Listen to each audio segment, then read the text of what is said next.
అందరికీ నమస్కారం. మా ఛానల్కి తిరిగి స్వాగతం. ఈ వీడియోలో దేశవ్యాప్తంగా చాలా మంది పెన్షనర్లను ప్రభావితం చేసే కొన్ని ముఖ్యమైన అప్డేట్లను మేము చర్చిస్తాము.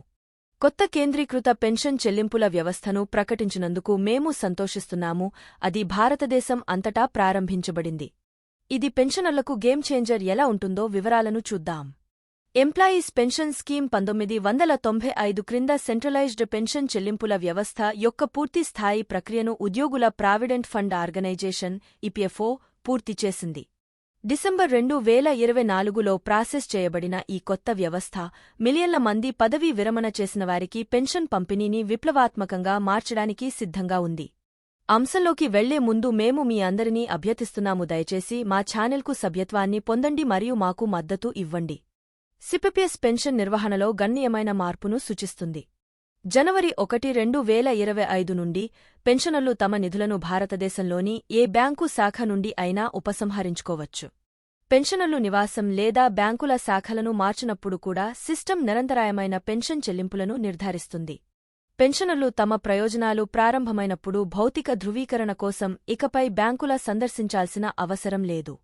విడుదలైన తర్వాత పెన్షన్లు వెంటనే జమ చేయబడతాయి.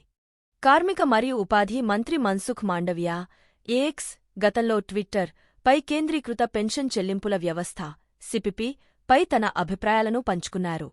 ఈపీఎఫ్ఓను ఆధునీకరించడంలో ఒక ప్రధాన మైలురాయి. ఈపీఎఫ్ఓ యొక్క కేంద్రీకృత పెన్షన్ చెల్లింపుల వ్యవస్థ ఇప్పుడు పూర్తిగా పనిచేస్తోంది. ఈ ఆధునిక వ్యవస్థ పెన్షనర్లు తమ పెన్షన్లను ఏ బ్యాంకు నుండి అయినా భారతదేశంలో ఎక్కడైనా వేగంగా మరియు ఇబ్బంది లేకుండా యాక్సెస్ చేయగలరని నిర్ధారిస్తుంది. డిసెంబర్ 2024లో మాత్రమే 122 ఈపీఎఫ్ఓ ప్రాంతీయ కార్యాలయాలలో సుమారు 1,570 కోట్ల రూపాయలు పెన్షన్లలో 68 లక్షల మంది పెన్షనర్లకు పంపిణీ చేయబడింది. ఈ సిపిపిఎస్ పెన్షనర్లకు ఎలా ప్రయోజనం చేకూరుస్తుందో చూద్దాం. పెన్షనర్లు తమ పెన్షన్లను ఏ బ్యాంకు నుండి అయినా భారతదేశంలో ఎక్కడైనా యాక్సెస్ చేయవచ్చు. మకాం మార్చేటప్పుడు పెన్షన్ చెల్లింపు ఆర్డర్లను బదిలీ చేయవలసిన అవసరం లేదు. క్రమబద్ధీకరించిన సిపిఎస్ ప్రక్రియ బ్యూరోక్రాటిక్ అడ్డంకులను తొలగిస్తుంది. పెన్షనర్లు ఈ ముఖ్యమైన గమనికను గుర్తుంచుకోవాలి. ఉద్యోగులు తమ జీతంలో 12% ఈపీఎఫ్కి సహకరిస్తారు. యజమానులు 12% సహకరిస్తారు. 8.33% ఈపీఎస్కు మరియు 3.67% ఈపీఎఫ్కు పంపిణీ చేస్తారు. ఈపీఎస్కు అర్హత సాధించడానికి ఉద్యోగ యొక్క ప్రాథమిక జీతం సెప్టెంబర్ 1, 2014 నాటికి నెలకు 15,000 రూపాయలు మించకూడదు. ఈపీఎఫ్ డెత్ క్లెయిమ్ల ప్రక్రియ నవీకరించబడింది. తాత్కాలికంగా ఆధార్ లింక్ లేకుండా భౌతిక వాదనలు అధికారం మరియు ధృవీకరణ ప్రక్రియలకు లోబడి పరిగణించబడతాయి. భారతదేశం యొక్క పెన్షన్ వ్యవస్థను ఆధునీకరించడంలో సిపిపిఎస్ ఒక ప్రధాన అడుగును సూచిస్తుంది.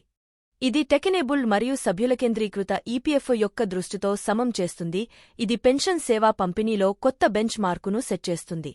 ఈ వీడియో మీకు సహాయకరంగా ఉన్నట్లు మీకు అనిపిస్తే దయచేసి మరిన్ని అప్డేట్ల కోసం మా ఛానల్ని లైక్ చేయండి మరియు సబ్స్క్రైబ్ చేయండి మరియు దిగువ వ్యాఖ్యలలో మీ ఆలోచనలను పంచుకోవడం మర్చిపోవద్దు. ఈ వీడియోను చూసినందుకు ధన్యవాదాలు.